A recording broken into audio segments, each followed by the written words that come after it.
Welcome to the Board Game Snobs podcast. Critically harsh reviews with a touch of class.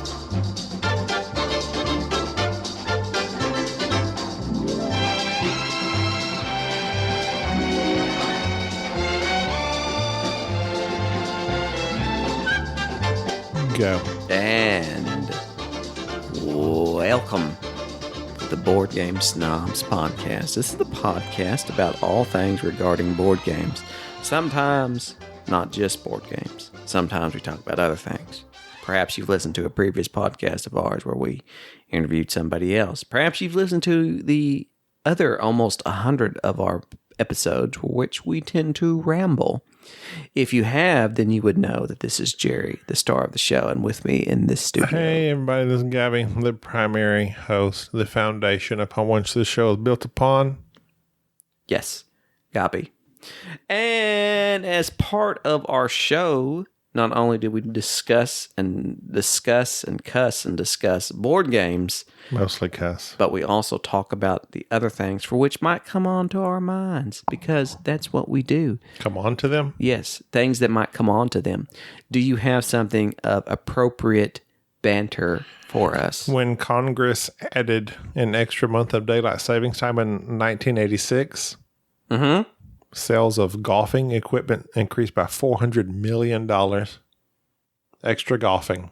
That's why we do daylight saving times? At golf. Yes. Extra golf? Yes. Have you golfed? Oh, I'm a golfer. You're a golfer. Yes. I've gone golfing with you once.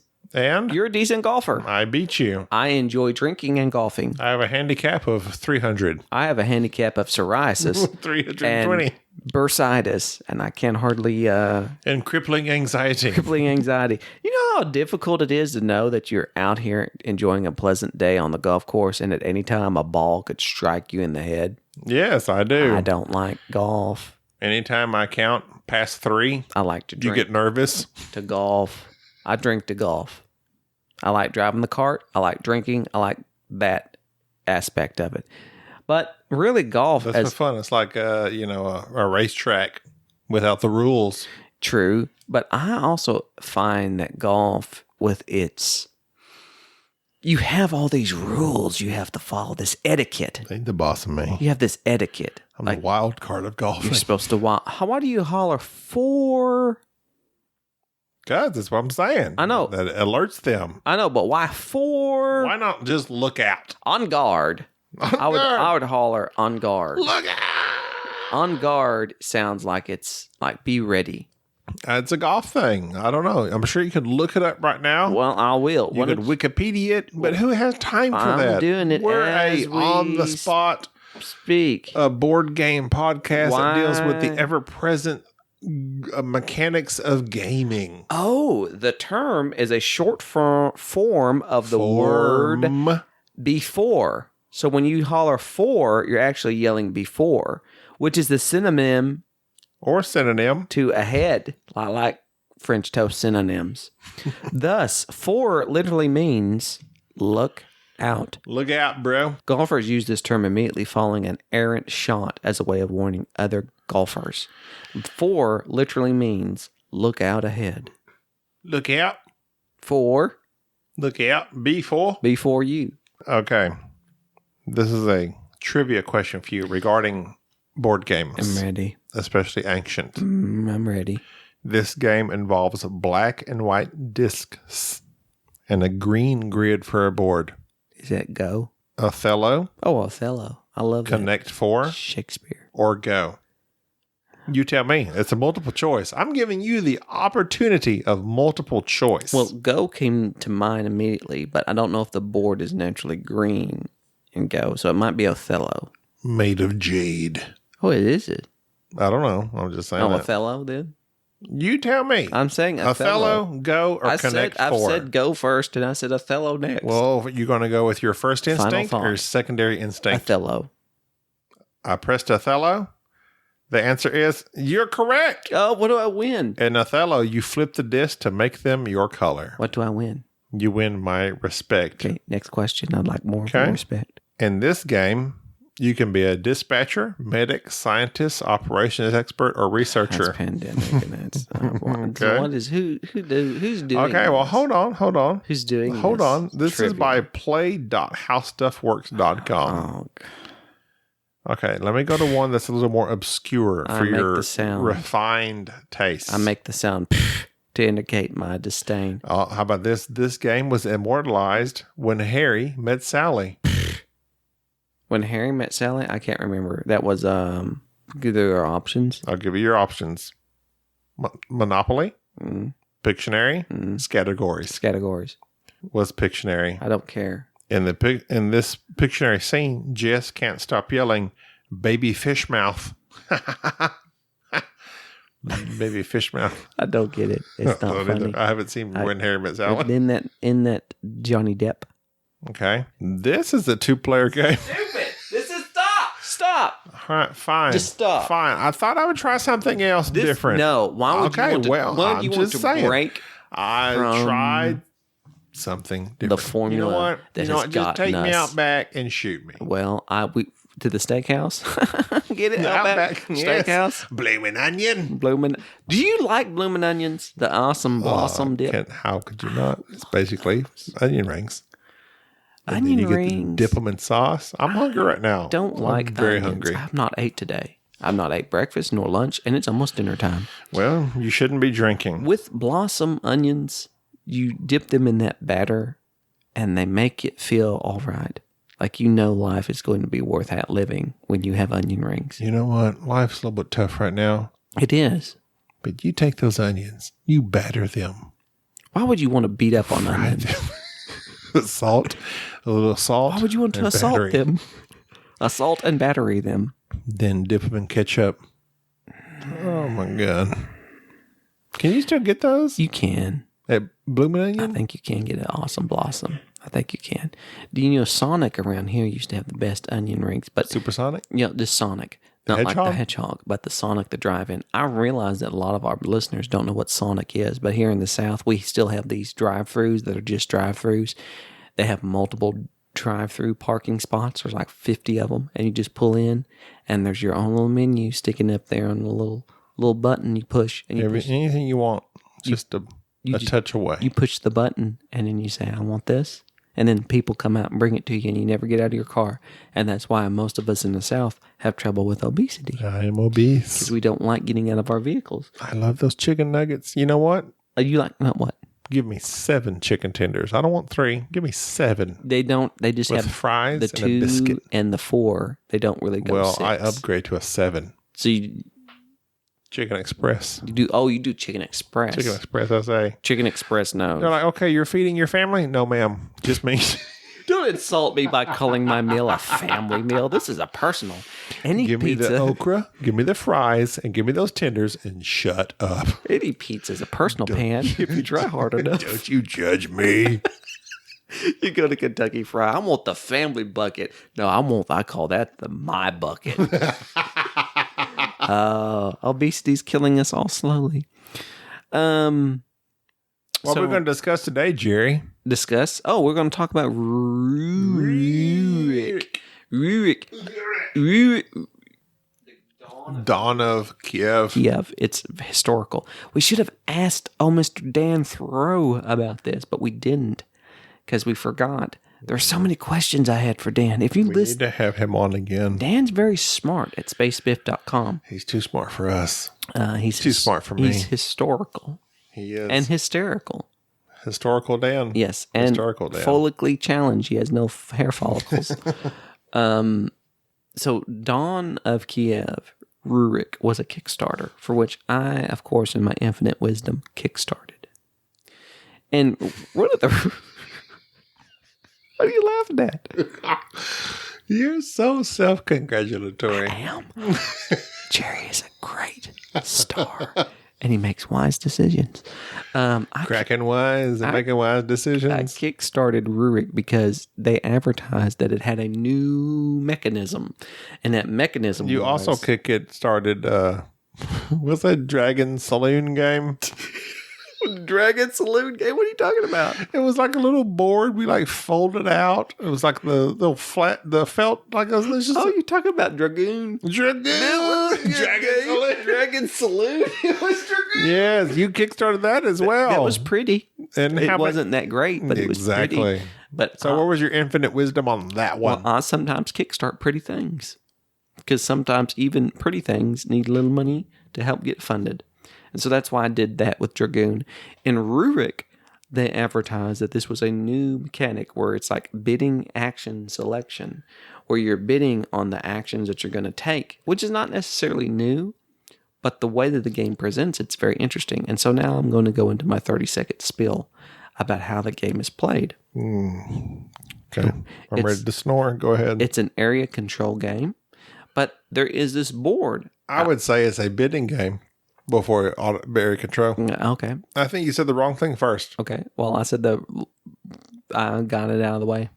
I was getting my wrongness out of the way. Okay. Go ahead. So it is an area control game, but it also has a bidding game. You cannot area control the game without the programmed auctioning that takes place. All right, but it is an I think it's area a control program game auction game with area control. with some area control. With area control. So is there a reason why you're interrupting me? Yeah, because you're wrong in stating what's right. Okay, whatever.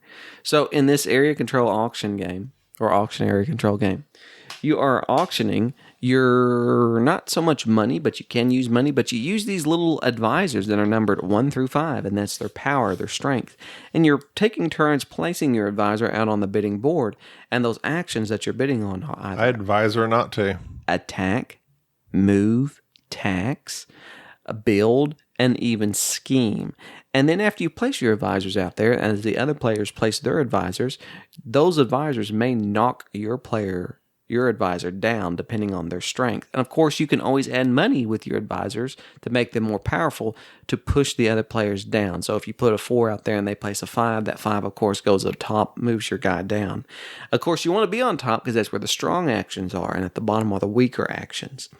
After you get done doing all your bidding, you then, strangely enough, have to take your advisors off in order from 1 through 5. So you don't take your most powerful ones off first. You take the lowest. You don't get to choose. Don't get to choose. You go 1, 2, 3, 4, 5. So you have to carefully plan. So not only are you bidding and deciding where you're going to go with this, you also have to make sure that you're going to be able to execute the actions that you want in the order that you want them. This game also comes with some very nice miniatures, a very nice insert, some very nice artwork, some player variability depending on which characters you select, and also a neat little solo game that's attached to it. So, have you played it? I have not completed a solo game, but I do appreciate that the solo game was particularly straightforward in terms of the cards and how you play it. It does add, it simulates it close enough. I haven't got to complete a solo. Every time I start playing it, I get interrupted. Okay. So, what do you get interrupted by? Because I have a family. Like what? What happens? I have children. Give me an example. Well, so you're playing this like, oh, I'm on bid number 3 on attack. I'm bidding. Daddy? Yes, I'm Daddy? doing things, and the kids come up. You're ignoring me, Daddy. Yes, and plus, I'm also painting miniatures for Imperial Assault right now. So that's miniatures. That's taking up a long time. Go away. Yeah, and so once I get done with my Imperial Assault miniatures, I'm then probably going to... Do you love me more than minis, Daddy? No, I don't. It depends on what quality of miniatures. What are we talking about? Do you love me more than Rurik, Daddy? Why do you use that voice? I wish you'd stop with that creepy voice. People have wrote in and said that's a creepy voice and you should stop. It's accurate. It's not accurate. My kids Your don't sound. My children kids are don't not- sound like British They- peasants. they do. Little orphans. His British name is peasants. literally Oliver. British peasants. There is. I don't know why I use that term. I'm thinking of like the old Oliver. twist. Yes. Yeah, that was a depressing. Straight up with a twist. That was a depressing show. It was. And Rurik is kind of depressing because as you have these plans that It's Vikings, right? No, it's Kiev, and Kiev is kind of like pseudo Late Russian. antiquity? Yeah, it might be. It might be early antiquities. Who knows? I don't know. I have some late antiquities. I was late to the antiquities. I have a chest that I bought that's very old, and it has little brass hinges. And whenever Breast Lancashires. I think these are Breast Lancashire hinges from Huntington Field. Oh, Yes. fancy. Very fancy. Daddy, do you love me more than your Breast Lancashires? Listen, in Rurik, as you play this game, not only must you... I rue the day we played Rurik. Not only must you consider how you bid, but when you bid and what you bid on. Also, you have your own player board with your little management of your resources, because as you area control certain areas out on the board, you then collect the resources off them and put them on your ship. And of course, it's kind of like a set collection thing. The more different types of resources you have, that gives you money. Money also helps you in bidding. Those resources can also be cashed in for extra actions. And so the game is very thanky for such a simple bidding mechanic. Matter of fact, Rurik came out in 2019. We have not done our game of 2019. To give our listeners a hint of how I feel about Rurik is certainly in the running for the game of 2019. And it is without a doubt the best Kickstarter I got in 2019. How many did you get in 2019? I got Dinogenics. It edged out Dinogenics. Oh, in your opinion. In my opinion. I certainly enjoyed Dinogenics. IYO. Yes, I enjoyed Dinogenics. Matter of fact, straight up, Dinogenics is basically Straight up now, baby. Jurassic Park, the board game. It's better than Dinosaur Island. I love Dinogenics. Dinogenics is spot on. Quality spot on. It's got good solo, nice components. There are some graphic design issues. The rule book is not that great. But Rurik, it's got a great insert. Ain't nothing better than a good insert. It's good stuff. It's got excellent little game trays. Is it game trays? Minis, stuff like that. I don't think it was actually game trays. I don't think it was game trays. They did their own trays, but they're still good. It's a very excellent insert. And it just has a very nice rule book. And there are some player powers that you can use in the game, or you can just completely ignore them like we like to do with the miniatures. Yeah, Rurik is awesome. Rurik is really good. That action really programming, the action of the auction programming. It's great. Really good. I like it.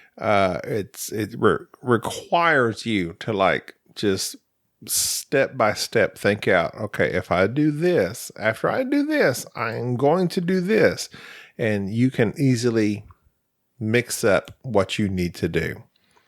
And then you can increase that by the coins. I don't know if you mentioned that. Mm-mm.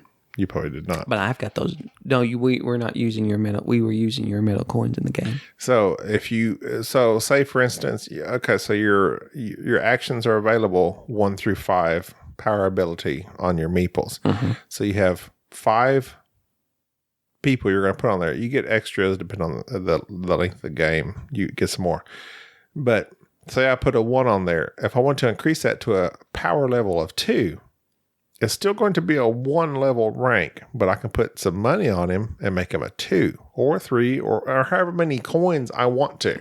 And what's interesting about that is that money is very hard to come by. It's very hard to come by. So you can blow all your money to make this one a 5 level person, but yet you will still get to play him first over a 5 because of his numerical value. That is the most interesting part of this game to me. It is. And also something that's very telling, and it doesn't really come out until you've played the game, is that money is also used to activate certain actions on the bidding board.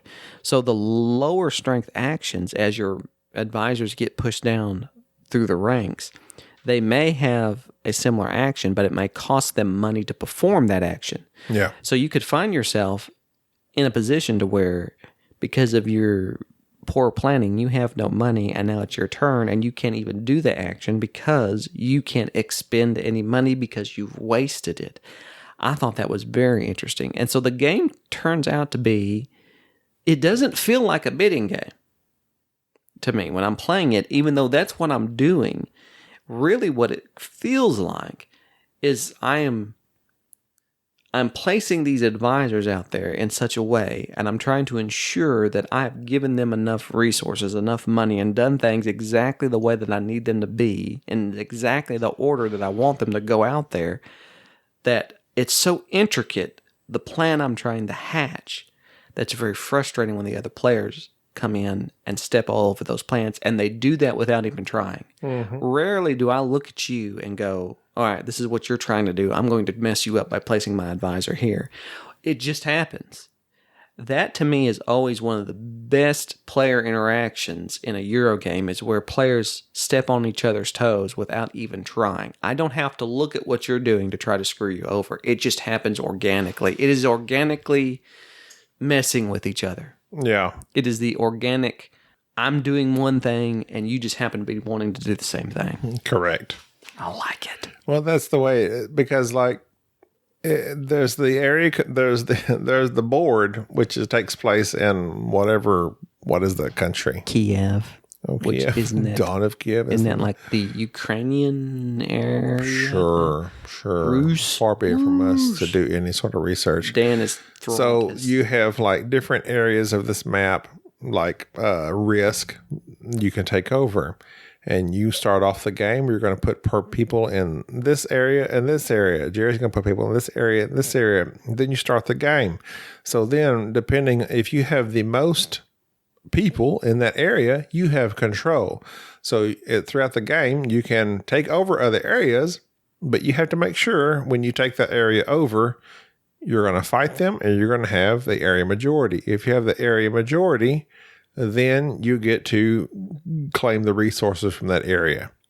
Claiming resources is very important as well. You have this player board that has all these resources on it.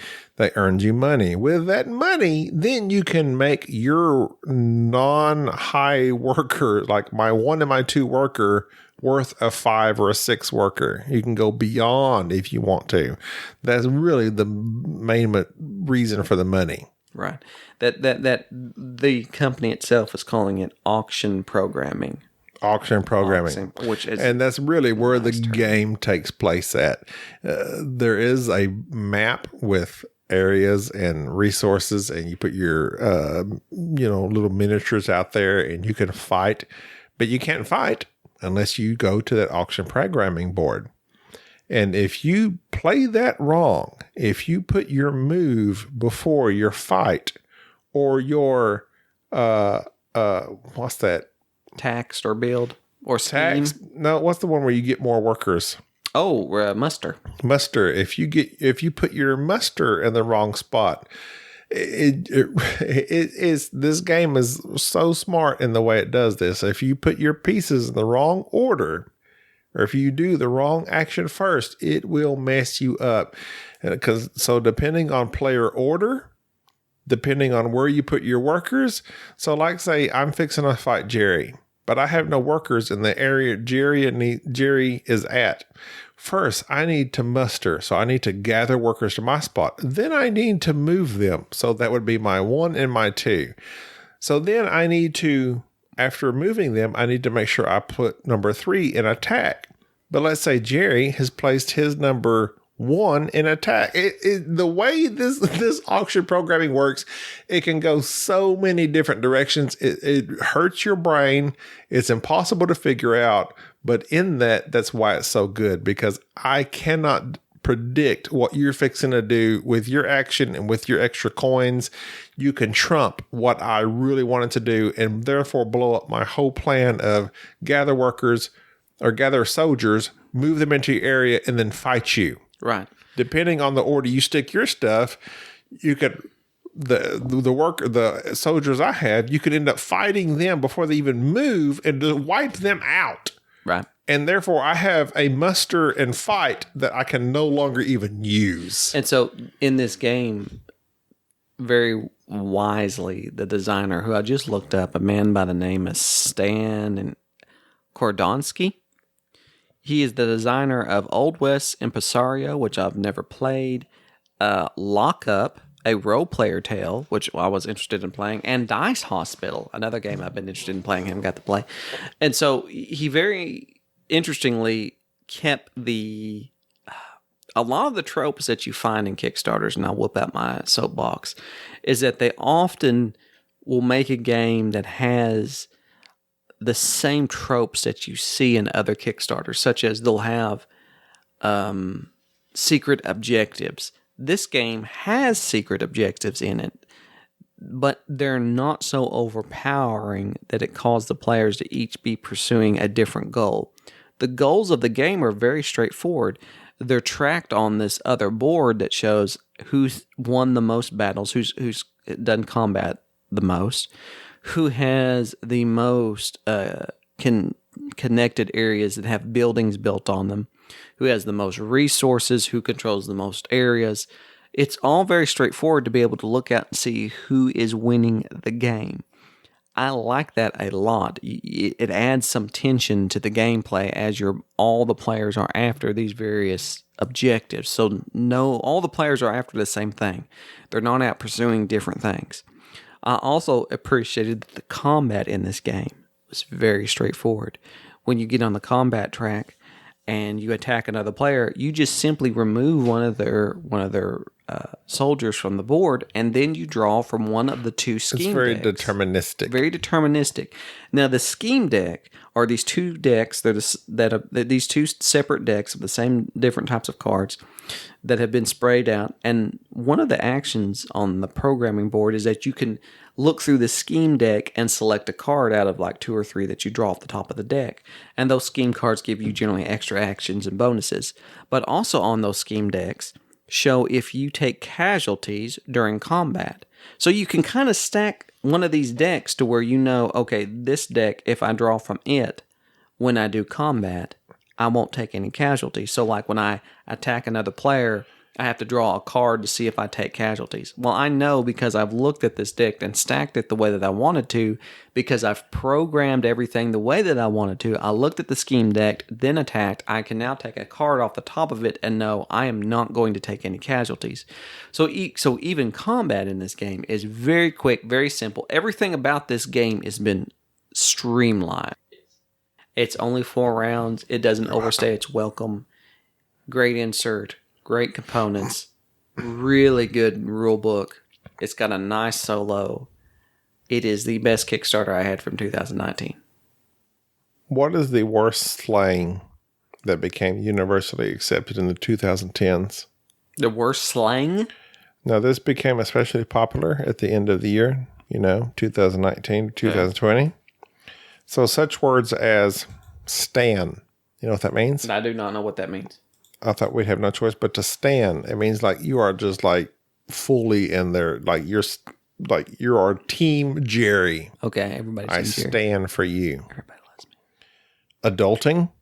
Oh, I've heard that term. Yes. I don't know who needs to hear this, but these are words. These are like phrases, especially on Twitter. I stay off Twitter. I don't know who needs to hear this. They're mad at you. So they will quote, I don't know who needs to hear this, but blah, blah, blah. Oh, I thought you were saying you don't need to hear this. I don't need to hear this. I don't know why you're talking about it. Slay. Don't know. Amazeballs. I've never heard that. I have never heard amazeballs. Wait, you're joking, right? I am not joking. You've never heard the term. You uttered it right now. I don't know what amazeballs is. Sade says it all the time. Oh, I don't listen to her. She rambles. Okay, go ahead. All the feels. I get all the feels. I know that one because it's referencing feelings, which although I don't have, I can. Truncations such as obs, totes. You'd say totes all the time, and it irritates me. Does it bother you? Yes, it's stupid. My journey. My journey? Is that like journey? It's like, that's the. This is what I'm going through right now. The cover band for Journey. This is what I'm going through right now. My journey. Oh, okay. I don't understand your journey, and I don't care about your journey. This is everything. Don't get it. Don't know. You're really tough for all these things. I did a thing. You did a thing. So, like, I was thinking about this, and I've seen this quite a bit. Like, we recorded a podcast, or we recorded this video, and and I'm going to promote it. I'm going to say, we did a thing. Check it out. Oh, yeah, you say that all the time. No, I do not say that all the time. I've never said we did a thing. You'd say that sometimes, don't you? I never have said that in my life, ever. I've never said we did a thing. Here's our link. Check it out. Do you even follow me? I might not. I literally operate under Board Game Snobs. Do you even follow? I am too busy thinking up all my creative content and reviews. Literally. For this podcast. I don't have time to listen to you drone on because your totes repetitive. Exactly. See? Your totes repetitive. You do it and you don't even know. I don't. All right, so I need to mark that off because when I have things and I don't mark them off, it messes me up. All right, well, don't get messed up. That's the last thing we want. Look, I don't have time for this banter. What we do have time to mention is that I have to bring this stuff up. Rurik is hard to find. You can get on upstartboardgamer.com. Upstartboardgamer.com has some copies. I think the Atomic Empire might also have some copies. It's a great game. I enjoy it thoroughly, and it is without a doubt board game approved. Correct? Yes. Okay. Gaby loves it. I like that game very much. He's just too much on thinking about other things right now. I don't know why he's being like this. But either ways, we enjoyed it thoroughly. All right. Until next time, this is Gaby. Are we done? This is Jerry. Wait, why are we? We're going to go because I have shows to watch on Netflix. Bye. What are you watching? Thank you for listening to the Board Game Snobs. Stay classy.